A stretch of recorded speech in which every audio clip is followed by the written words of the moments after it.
Okay, welcome to Macroeconomics. Okay, today we'll be going through a slight introduction about what macroecons is about, and we will be starting with the first component of what we call aggregate expenditure, which is consumption. Okay, before you actually continue with the rest of this video, I suggest that you go to the previous post on the prelude to macroeconomics and read the write-up that has been prepared for you. Okay, because that will give you a very good idea of how macroecons is going to be. Okay, there is also an overview on the entire macroecons syllabus over there. Okay, so assuming that you've already read the write-up, okay, let's start on consumption. Okay, so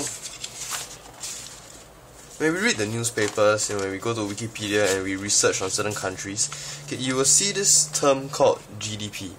Okay, and most of the time, most of us do not know what GDP is unless you have a little bit of background in econs. Okay, so I'm going to go through what is GDP. Okay, GDP is the value of output produced in a country in 1 year. Okay, and we have also the concept of GNP, which is a more accurate way of calculating the output. Okay, because what we do is we find the total value of the output that is produced by a country's residents in a year. Okay, you see the difference between GDP and GNP is that in GDP, okay, we are basically calculating all the output that is produced in within the borders of a country. Okay, but for GNP, okay, what we're doing is even we are Singaporeans around the world. Okay, their income and output, right, is also calculated into this GNP.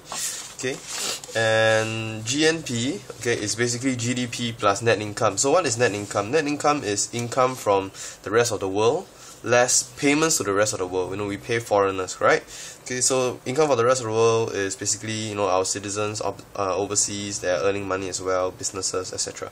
Okay, you don't really have to know this, but this is just an introduction in case you're curious. Okay, and I also won't really spend much time on it. Okay, and the next thing is, okay, there are actually 3 ways to measure GDP or GNP, doesn't matter which one it is, and I'll go through the 3 techniques, the 3 ways, okay, but there's one that is going to be very important for our course of study. Okay, the first approach would be the product approach. So basically what we do is we calculate the value of everything that's produced, right? So if let's say in my country where I only produce MacBooks, okay, so the total value of all the MacBooks I produce, okay, is my GDP. Okay, assuming that I produce maybe 500 MacBooks in 1 year. Okay, so 500 multiplied by what's the value? How much can one be sold for? It can be sold for about $2,000. So it will be 500 pieces multiplied by $2,000. That is the value of everything produced. Okay, that's the product approach. Okay, so moving on. Okay, now we have the income approach. Okay, which is basically the income received by labor. Okay, income received by land, capital, and entrepreneurship. Okay, so labor earn wages, land generate rent, capital will generate interest revenue, and entrepreneurship will generate profits. Okay, so if you were to calculate everything together, okay, so the value of a MacBook, okay, we need laborers to produce that MacBook. Okay, we need to have a land to put our factory in. We need to have the building, and we need to have entrepreneurs, to help us come up with the idea of coming up with a MacBook, right? So basically what we do is, out of every one MacBook Air that we produce, okay, we're gonna add all the labor, land, capital, and entrepreneurship required, okay, all the income that is received from making one MacBook Air or whatever, okay, multiply that by 500, okay, we will get, okay, the GDP or GNP, and this should give you the same approach as this. The same amount as this. So it doesn't matter which approach you use, okay, you should be getting the same GDP at the end. Okay, and like I said, it's not very important yet, okay, because this is just an introduction. And the most important one, okay, which we will be using, okay, you have to remember this, okay, the rest of it you can just take it as trivial, okay, but this is important.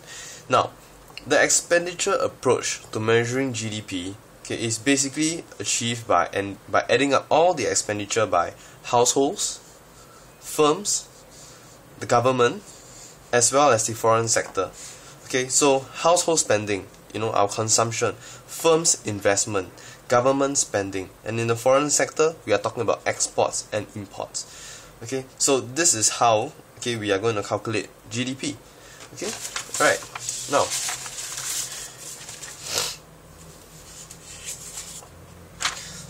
So let let's start with the concept of aggregate expenditure.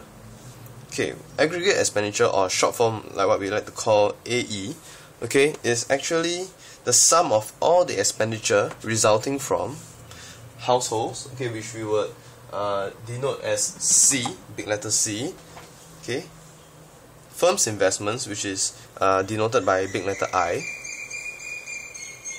okay, government spending, which is denoted by big letter G, as well as the foreign sector, okay, X for exports, M for imports, okay. Well, we have to minus away imports, because when we import, we are actually the money is actually flowing out of the country, okay. So that's why we have to minus it from our aggregate expenditure, because you will see later that aggregate expenditure actually equals to income, okay. So we add in exports, okay, even though yes, people buy stuff from us, okay, but we actually earn money out of that, okay. But when we import, money flows out of the country, that's why it's a minus, okay. So to calculate total aggregate expenditure, we're going to add up consumption, investment, government spending, exports, and we're going to less imports from that. And that is how we're going to calculate our aggregate expenditure. Okay, at equilibrium, aggregate expenditure is going to equal to income, okay, which you will be calling Y. Okay, why is this so? Why does AE equals to Y, at equilibrium? Okay, imagine this. If you have read my write-up, okay, you will have a very good idea of this really. If let's say, okay, in this economy where there's only you and me, okay, and I sell markers, okay, and you sell pencils, alright, so if I'm gonna sell you one pen, okay, you are gonna buy one pen from me, so this is $5. So whatever I sell to you, I earn. Okay, so you spend $5, which means that I earn $5. Okay, so that is why your expenditure is my income, and that gives us the idea of why AE equals to Y at equilibrium. Okay, so now, knowing that that's the case, okay, you can see that if you're gonna plot a graph between with aggregate expenditure on the y-axis and income on the x-axis, okay, we are gonna have a 45-degree line, and the reason for this 45-degree line is because aggregate expenditure equals to income. So we are going to have a line over here, a curve, okay, which we will call the aggregate expenditure curve. Okay, so just for illustration purposes, let me show you how the curve should look like. It should look like this. Okay, and to find out how much income has been generated resulting from a certain amount of aggregate expenditure, it would be basically looking at this AE curve, and we'll see where it touches the 45-degree line, which is somewhere here. We bring that down, and this will give us our equilibrium output of Y0. Okay, so now we're going to spend the next few slides as well as the next few videos understanding how we're going to create this aggregate expenditure line. Okay, and I'll go through it in detail because this is very, very important for you to understand how the graph actually moves, because using this, okay, we'll be deriving this thing called the ISLM model. Okay, and with this you will understand very, very clearly how the ISLM model works. Okay, so this is very, very important, and I will go through it slowly and in detail. Okay, so you remember we were talking about how to calculate AE? AE is calculated by adding C, I, G, X, and then you minus M from that, right? So the components of AE, let's start with the first component of AE, and which is also the gist of whatever we're talking about today, which is household consumption. Okay, now household consumption is denoted by the big letter C. Okay, and this is the consumption function. Okay, now don't be alarmed. Okay, this might look like about to be complicating equation, but it's not. Okay, anyways, just to let you know, for general knowledge wise, okay, in textbooks they have mentioned that consumption is the biggest component of aggregate expenditure. In America itself, your aggregate expenditure, okay, consumption, right, actually makes up 60% of AE. Which is a lot. So a lot of politicians, economists, they place a lot of focus on household consumption because that's what really drives the economy. They are always thinking of new ways how to make their citizens spend more money, because higher spending also equals to income. As we know it, at equilibrium, AE equals to Y. Okay, so now big letter C is calculated by this: C0 plus C1 multiplied by YD. Now, what is C0? C0 is, okay, the autonomous consumption. So what do I mean by autonomous consumption? It's a big word, but what it basically means is that it is consumption that is not affected by income. Okay, so no matter what happens, no matter how poor you are, even though if you're not earning any money, you will still have to consume certain things, right? And I mean, in different countries, different cultures, C0 is going to vary. But okay, let's take like Singapore culture for example, right? C0 would be things like education. No matter how poor you are, you will still have to go to school, right? No, I don't know how they're going to find the money actually, but maybe through some scheme or something, government giving them money, but you have to send your kids to school, and that becomes a part of consumption. You are spending, right? Okay, so that is C0. Now, what is C1? Okay, C1 is your marginal propensity to consume, and YD is gonna be your disposable income. Okay, let's go through that one by one. Okay, for C1, what is C1? C1 is the marginal propensity to consume, which means how sensitive you are to your income. How willing are you to spend? You know, just because you earn $100 in a day, it doesn't mean that you're going to spend all $100 of it. You might spend maybe $70. Okay, so if out of $100, you're going to spend $70, it means that your marginal propensity to consume is 0.7. Okay, because for every $1 that you earn, you're only willing to spend 0.7 of that dollar, which is 70 cents. Okay, so that is your marginal propensity to consume, or for short, what we like to call it is MPC. Now, if you do not spend, okay, whatever you earn at that you do not spend, what do you do with it? You save. So therefore, if you take 1 minus my MPC, I will get my MPS, which stands for my marginal propensity to save. Okay, how is this so? Like, let's go back to the example of you earning $100, okay, and you're gonna spend $70. So your savings is 30, right? So 100 minus 70 equals to 30. Okay, for every $1 that you spend minus 0.7, you get 0.3. That means out of every $1 you're gonna save 30 cents. So that is the concept of MPC. It is basically how willing are you to spend. Okay, what is the sensitivity to income? Now, for disposable income, okay, I think this must be quite familiar to you, because you know, whatever we earn doesn't mean we get the whole share of it. You know, we have to pay taxes. You know, we have to pay GST. Yeah, things that are pretty sensitive over here. But yeah, we have to pay taxes. All right, ERP charges and what have you. Okay, so let's look at disposable income, you know, in more detail.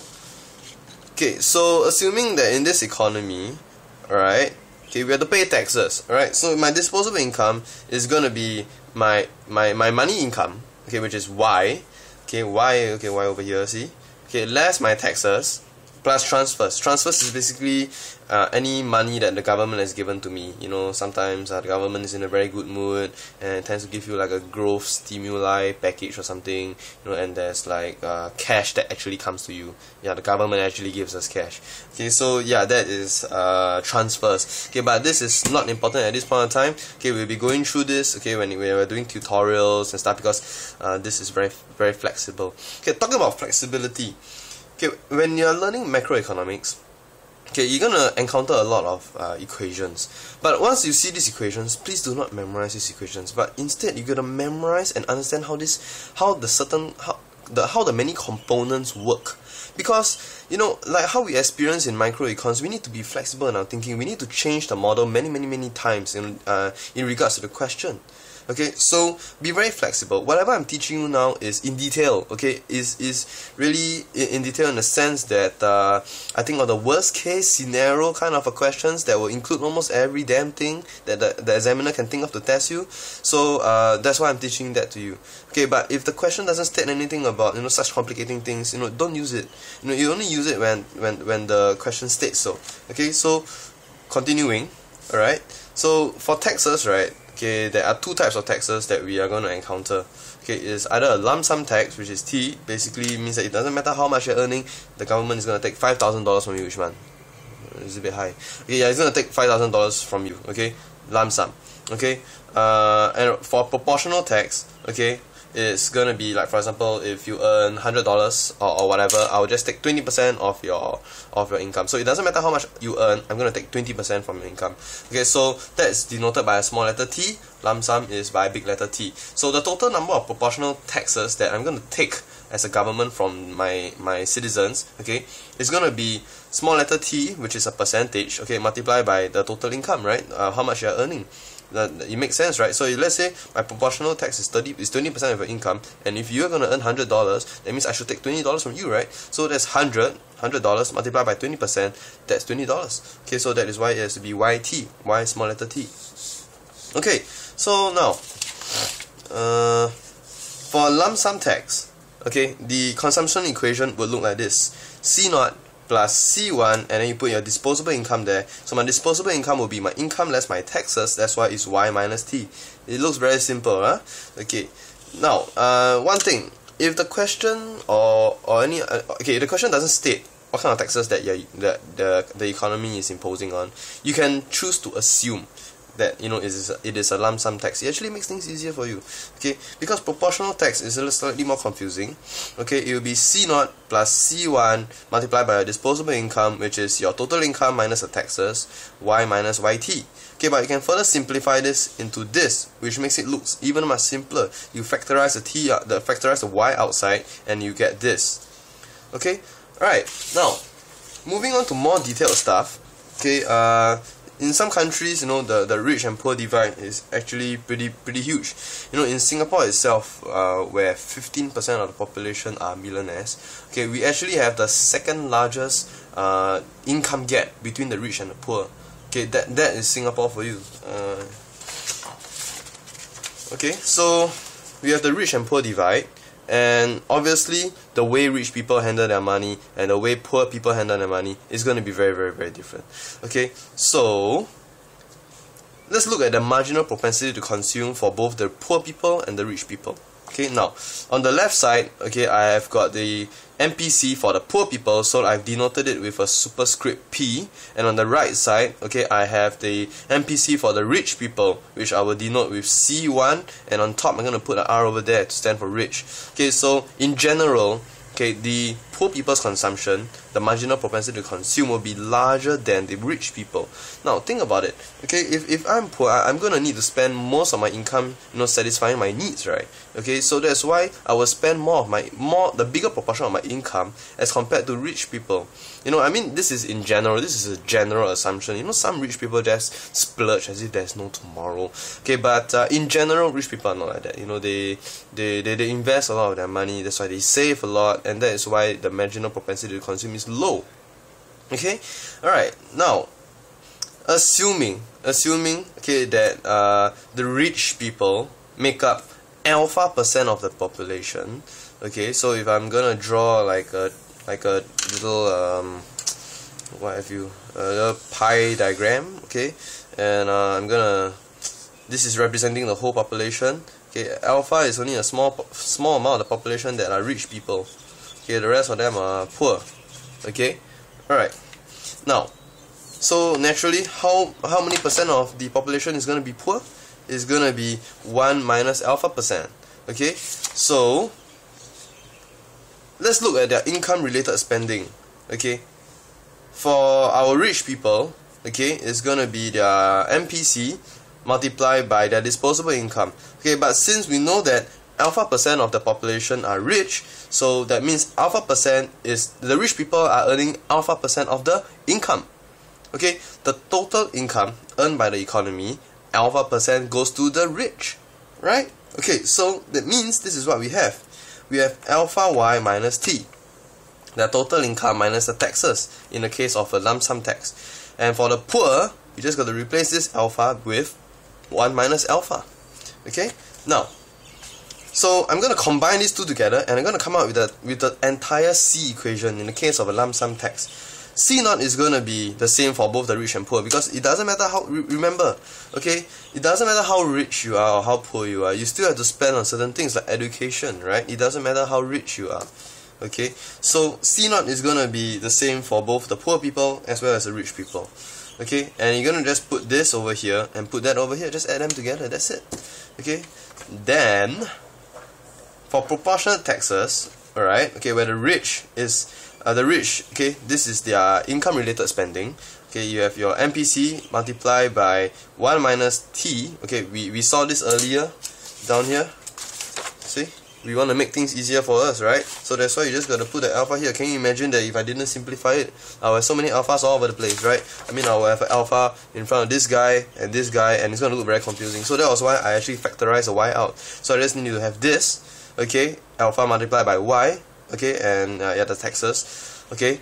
If you realize that 1 minus t, so let's say my taxes is 20%, so I get to keep 80% of my profit, of my earnings, right? So this is exactly what it is. 1 minus 0.2 will be 0.8, so I get to keep 0.8 of my profits, sorry, my income, okay? So 0.8 multiplied by the rich people income, that is going to be their disposable income. And same thing for the poor, instead of alpha, it's going to be 1 minus alpha, okay? Now, putting both of them together, we have this. Okay, C0 plus C1, C1R, okay, basically what I just did was to put this into here, put this down here, okay, that's all. Alright, we have almost come to the end of this, okay, but before I end up, okay, I think there's this one little extra that I forgot to put down in my slides, so I'm gonna show it to you right now, okay. Now, assuming, when we talk about transfers, right, okay, transfers,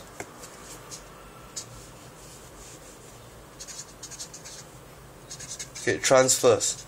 Okay, if let's say the rich people, okay, the government has implemented this thing. Okay, the government, what they're gonna do is they're gonna get the rich people, okay, to transfer some of their income over to the poor people.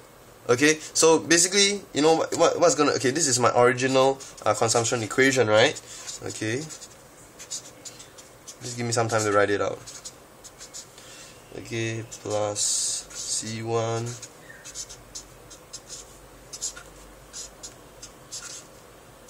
Okay, so assuming that the government wants the rich people to give this amount TR transfer over to the poor people, so these people are going to be affected. This is going to be affected.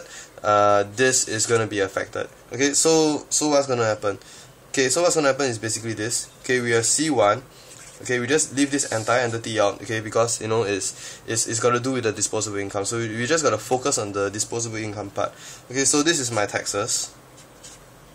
Okay, and this is how much they are earning. So basically just minus TR away from that. Okay, and we have their new disposable income. Alright, this is a new, this is the new disposable income, and then you're gonna add that back to this guy. Okay, so it'll be C1P. Okay, same thing, don't care about this. Okay, care about the disposable income. It'll be 1 minus T. Okay, 1 minus alpha Y, and you plus that TR back. Okay, but if you realize, if you're going to open up the brackets, right, okay, this TR and this TR will not cancel each other out, because the MPC for this guy and this guy is going to be different. Okay, we also have got cases whereby the question states that, you know, our rich people are going to give a proportion of their income over to the poor people. Okay, now that will be slightly different. Okay, so what we're going to do is, if let's say assuming, right, that the government wants the rich people to give maybe beta percent of their income over to the poor people. Okay, so beta, we call it B, okay, beta. So what it's going to look like is this for my rich people. Okay, 1 minus T. Okay, they earn alpha amount, and okay, what's going to happen is that because B is going to get out of their income, right? So for example, if let's say B is 20%, okay, right, and how much do I get to keep? I keep 80%, so it has to be 1 minus B of Y, right? That's all. And then you plus C1 for the poor people, 1 minus T, okay, they earn 1 minus, alpha, okay, and they actually get beta percent of the total income from the rich people, and you multiply that by Y. Okay, as you can see, you know, our equations actually start to get even more and more complicated, but no problem, because as long as you understand what are the different purposes, you know, of each of the components, right, you'll be able to do it. Okay, understand, do not memorize. Okay, I have another way that you can actually use to understand this concept. Okay, what you can do is you can actually draw a little diagram tree. Okay, so you have got all the income, okay, and it has to be divided between the rich and the poor. Okay, so the rich is gonna get alpha percent. Okay, the poor is gonna get 1 minus alpha percent. Okay, so from this guy, okay, their income is gonna be split into two. Okay, it's gonna be split into alpha times 1 minus bravo, which they can keep. Okay, and it's gonna be bravo, which they have to give to the poor people. So the poor people, okay, are gonna have, okay, 1 minus alpha percent of the income y. Okay, and it's gonna add on to b. Okay, so this is another way of actually looking at it. Alright, okay, so we'll come to the end of the consumption video. Okay, the consumption topic is gonna be a little bit more intense. Okay, because like I said, it's quite a influential component. When we talk about economies coming up with policies, for economic growth. When we go on into investment, government spending, okay, it will be much easier. Okay, so that is why this video has been slightly longer. Okay, and I hope that this was detailed enough. Okay, and we managed to learn consumption in less than 30 minutes. Okay, so yep. Okay, I hope you learned much from today, and thank you for watching.